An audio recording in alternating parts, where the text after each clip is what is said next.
Viewers, he was considered one of India's most reliable batters in the number 3 position in Test cricket. When he announced his retirement, many called it the exit of one of the last of his kind. We're talking about Cheteshwar Pujara, who is known for his classic style of cricket. So what drove him to retirement and what lies ahead for Pujara? We hear from him in just a few minutes. But first, let's tell you about the legacy that he leaves behind. Comes maiden test 100 for Pujara. Talk of grabbing an opportunity. He was often called India's Wall 2.0. Known for his technique and stability, his decision to retire ended an era. Many called him the last of his kind. Player on the move, not given an opportunity, he's taken it with both hands. For many years, Cheteshwar Pujara was the fulcrum of India's batting attack in the Test format.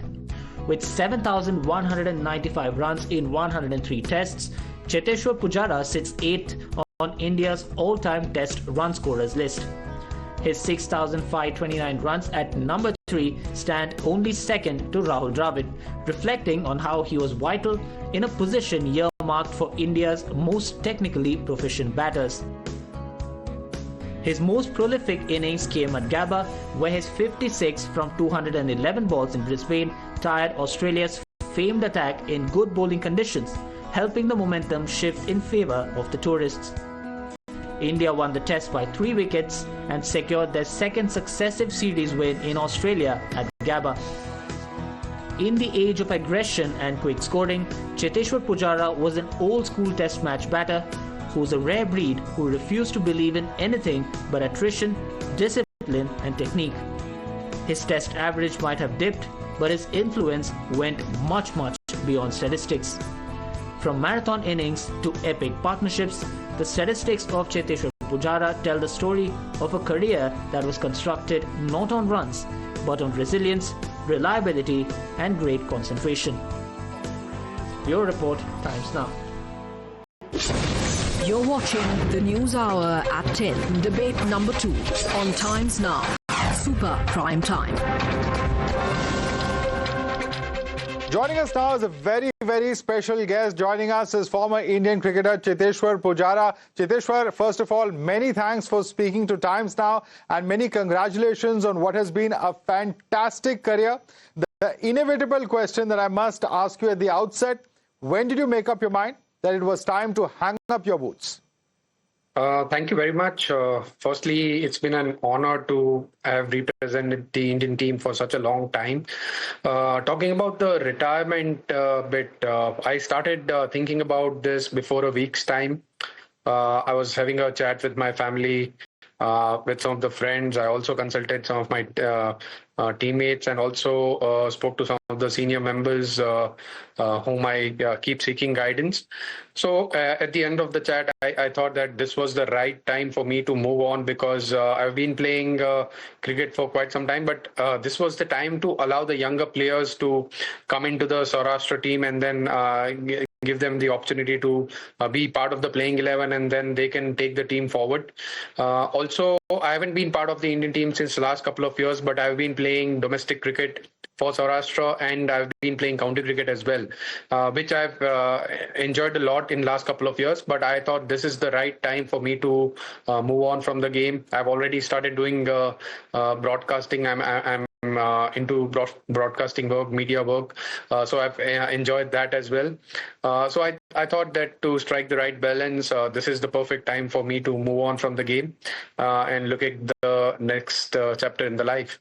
Right. And Cheteshwar, we are talking at a time when there's so many statistics that, really drown us when we're talking about the number of innings played, the number of matches, the averages, so on and so forth. I mean, as a cricketer, I'm sure you're faced with that regularly when you're bombarded, and even as viewers, as followers of cricket, we're bombarded with the analysis. But one statistic in your case that I really think stands out is that you faced 16,217 balls in Test cricket in 103 tests, and you've mastered the art of batting as well. Do you think this is a statistic that the current generation is able to grasp? Well, it's tough to say that whether the next generation will face so many deliveries. But one thing is for sure, if they end up facing so many deliveries, they will end up scoring so many runs as well at the same time. But the things have changed. Look, one needs to also respect the modern era where the players are getting picked in test squad from their white ball performances. They are a good white ball player. They're a good T20 and ODI cricketer who gets an opportunity to represent the Indian Test team. So their natural strength or their ability to play shots is on the higher side. They know their game really well and they are sticking to their strength. At the same time, they are working on their defense. They know when to leave the ball and also try and bat according to the situation of the game. But for me, I think I feel proud to have contributed to the Indian team. I had my strength. My strength was my defense, my technique, playing the ball on its merit. And also look at the opposition team, look at try and assess the condition and then try and bat accordingly. So I did whatever I did according to my strength, and that has given me success. And I'm proud of that fact that whether I've played more than 15,000 balls, whether the number of runs which are scored. For me, it's always about helping the team win important matches, whether it's a test match or a series. And for me, the proud moment is to win as many test matches and as many test series for the Indian team as possible. Right. And your opening innings that was in Bengaluru, I think it was 72 of 89 that you hit in that particular match. Take us through that initial match, your debut match, and in fact, what was going through your mind at that point of time? Did you even expect that it would come out with this kind of a performance? Well, honestly, I didn't think that I'll get an opportunity to bat in the second innings because the Indian team was doing so well. And we were chasing a small target, which was around 200, 220, which was a tricky on that pitch. And I was first innings I was batting at number 5, but number 5 or number 6. And then I was in the second innings I was promoted at number 3, and I was told to play my natural game. So I still remember that debut game because we had some great players like Rahul Bhai, Sachin Tendulkar, VVS Lakshman. Then Virendra Sehwag and Gautibai used to open the innings. Maibai was captain then. So some great players were there, and I was fortunate enough to have made my debut. And then when I scored those 72 runs, I was actually really, really happy because before that I had performed really well in domestic cricket. So I was confident, but at the same time, when you're playing your first game for the Indian team, you have nervous moments. I got out early in the first innings, so I wanted to make a mark, and I got a perfect platform and an opportunity to showcase my talent, and which did happen. And I was very happy at the end of that test match because we ended up winning the test match, and I did contribute in that test match. And what an amazing second innings chase indeed. And since then, you've been a nemesis for Australia, becoming man of the series in the 2018-19 victorious tour down under, and then batting with great grit in 2020-21, including in that second innings of the Gabba test. Take us through how you relished the Australian challenge. Firstly, to win a test match or a test series against Australian team is never easy. They are very competitive on the field. They also sledge a lot. They like to talk about the game. They like to talk. Even the bowlers, they are not afraid to talk even off the field. There are a lot of comments which goes on when India and Australia plays. So for me to go out there and perform in 2018 wasn't easy. But my preparation, I always believe that if you have prepared well, you eventually get success. And before that particular series, I had done a lot of homework. I was very well prepared of what might happen during the series, and that's what happened. The Aussies did bowl in a certain channel. Their bowling attack was the line of attack also, which I almost predicted before the series started, and they kept bowling in that channel. And that's the reason I was successful there. But it was one of the best test victories I've been part of, because to win on Australian soil, which hadn't happened before for the Indian team. So that was the first time it happened after more than 70 years. I mean, Indian team had to wait for more than 70 years to win a test series on Australian soil. So it was one of the proudest moments for me individually, and also for all the players who were part of that spot. And talking about the 2021 series, that was also a phenomenal series where Indian team lost so many players because of the injuries, but whoever the younger players who got an opportunity to play in that series, they performed really well. But it came down to the last test match and the last session of the game to win that series. And my contribution in that game and in the last innings, I mean, on the last day where I had to take a lot of blows on my body, I still remember that, and that will go down memory lane in my cricketing journey, because as when I'm retiring, when I look back at those knocks, I still feel proud, and I don't know how I did that, but it did happen.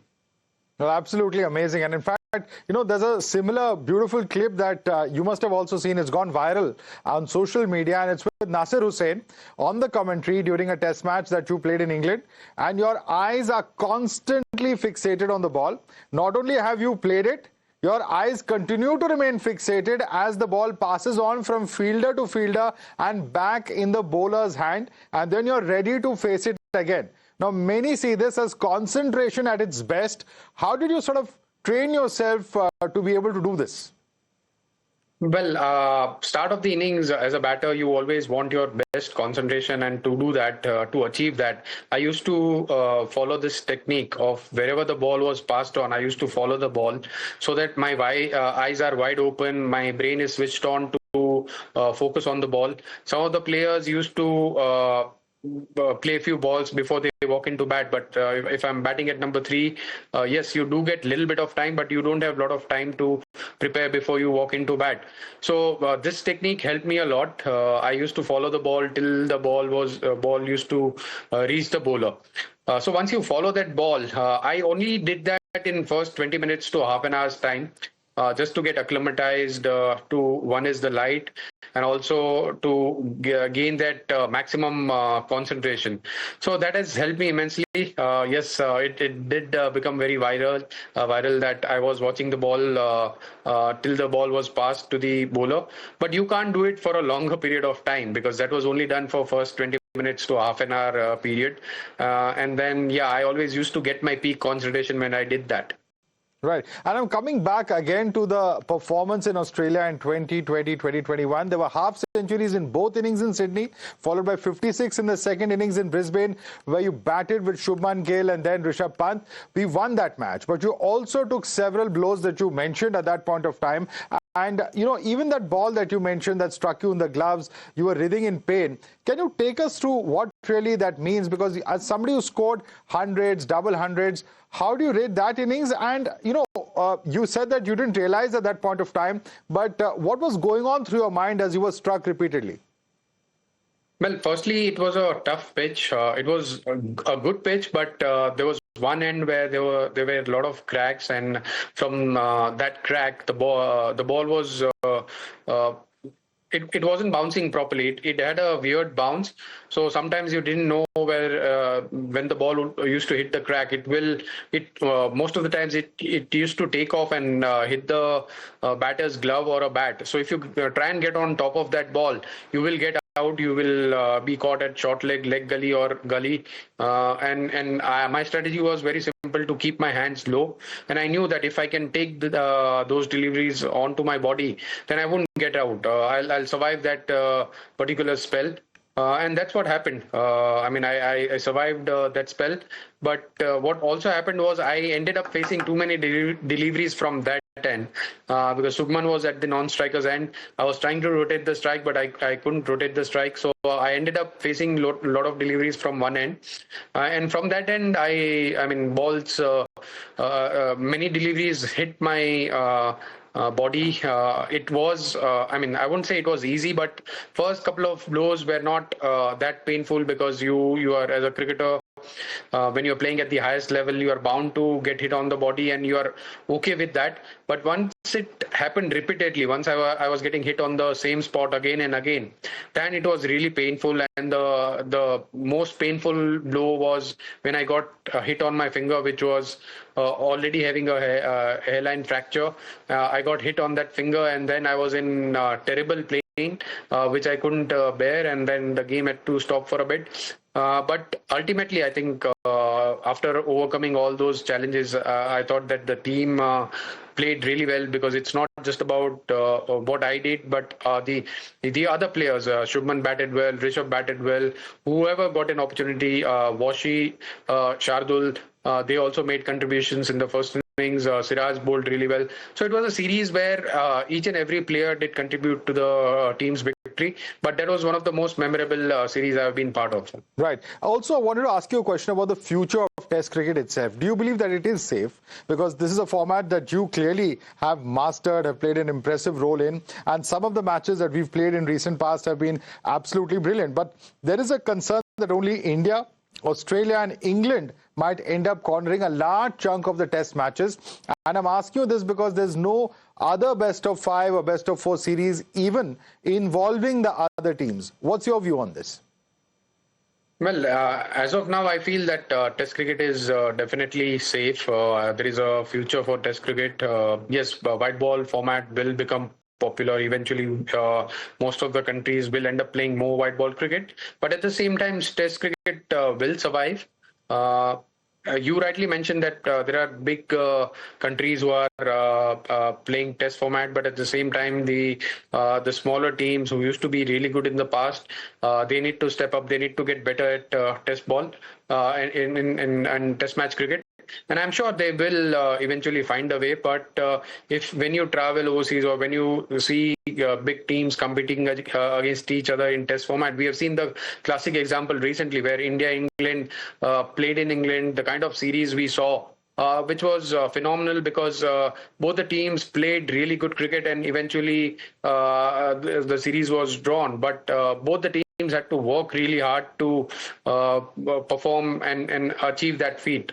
So it was one of the best test series I've witnessed recently, and I'm sure that going forward that is likely to continue, and test cricket will survive. We will definitely see more white ball cricket, which is going to happen because the crowd loves it. The players are also preferring that format, and Test cricket will remain ultimate format of the game. There is no doubt about that. But we will have to accept the fact that there will be more number of white ball games. Right. Cheteshwar, we've seen Rohit and Virat also retire recently before the England series. Now you've retired. Did you speak to your mates in the cricket team before you broke the news to the rest of the world? Well, yes, I did speak to some of the teammates, not each and everyone, but I did speak to some of the players. And this was my personal call also. I spoke to my family, as I was mentioning earlier. And then there is always a time in a sports person's career where you need to move on from the game. And you need to know when is the right time. And for me, I thought this was the right time to move on from the game and give an opportunity to the younger players. Right. And Cheteshwar, given how Siraj performed in the Test series against England, do you believe that he's finally getting his due in terms of the value that he brings to the team? Because there was a perception that was sadly built up in some quarters, and a wrong one, that he was not the leader of the attack in Jaspreet Bumrah's presence. What sets Siraj apart in your view? Well, he's a great cricketer, someone who bowls his heart out whenever he walks on the field. He gives his best. Whether he performs well or not, that's secondary. But whenever you see someone like Mohammad Siraj come into bowl, he bowls with an intent, he bowls with a purpose, he wants to pick a wicket, he tries his best. And that's the kind of attitude one always wants from a fast bowler. So every ball he's charging in, whether he's bowling his first over or he's bowling his 20th over, he's charging in with the same intensity as well. He has got a lot of abilities. He can swing the ball away from the right-hander. He can bring the ball into the right-hander. Same goes for the left-hand batters as well. He can swing the ball into the left-hander and away from the left-hander as well. So he has got a lot of variations in his bowling, but at the same time, his willingness to bowl again and again, and that effort to go extra yard for Team India sets him apart. Right. Cheteshwar, obviously there's a generational change happening as far as Indian cricket is concerned, but there are obviously questions that are being posed. But I must ask you, what is your assessment of Shubman Gill's Test captaincy? Take us through where he may have gone right or wrong as far as the first Test in Headingley is concerned, and the lessons that have been learned subsequently in the series. Well, Shubman has been leading the team really well. Someone who is leading the test team for the first time. The way he led the team, which was very impressive. His tactics, the way he was managing the players, and also at the same time, Shubman as a batter performed exceptionally well. And it's never easy for a captain to leave his captaincy aside when he's walking out there on the field as a batter. But Shubman has this ability to leave whatever has happened on the field while the Indian team was bowling. And then when he's batting, he's just completely focused on his batting. That is also very impressive. And talking about this young Indian team, I think there's a lot of potential in this young Indian team. We have found the right balance. There are a lot of all-rounders who are performing well. The fast bowlers are performing well. Our batters are doing well. So there is a right balance in this current test side. And going forward, if they continue playing like this, they will win so many test matches, so many test series. And also even the white ball, the Indian team in shorter format, whether we talk about T20 format or the ODI format, there are a lot of players who are coming up. We have got good bench strength, and going forward, I think Indian cricket is going to do well, and we'll see more victories going forward. Right. Cheteshwar, let me also ask you, what is your view on this entire debate on Bumrah? There's criticism surrounding how many test matches he should play, not play in a series. Do you believe that some experts have been unfair on him? Well, look, that's the team management's call. I also feel that someone like Jaspreet Bumrah needs to be looked after, because he had a major back injury, and to prevent that from not happening again, I think his workload needs to be managed, and I'm sure there are experts out there in the Indian team who are taking that call. But at the same time, yes, his workload needs to be managed, and I don't think there's anything wrong with that. But yeah, we would want to see Jaspreet Bumrah in the playing 11 as often as possible. So I hope that continues. And now there is a decent break, and I'm sure he's working on his fitness.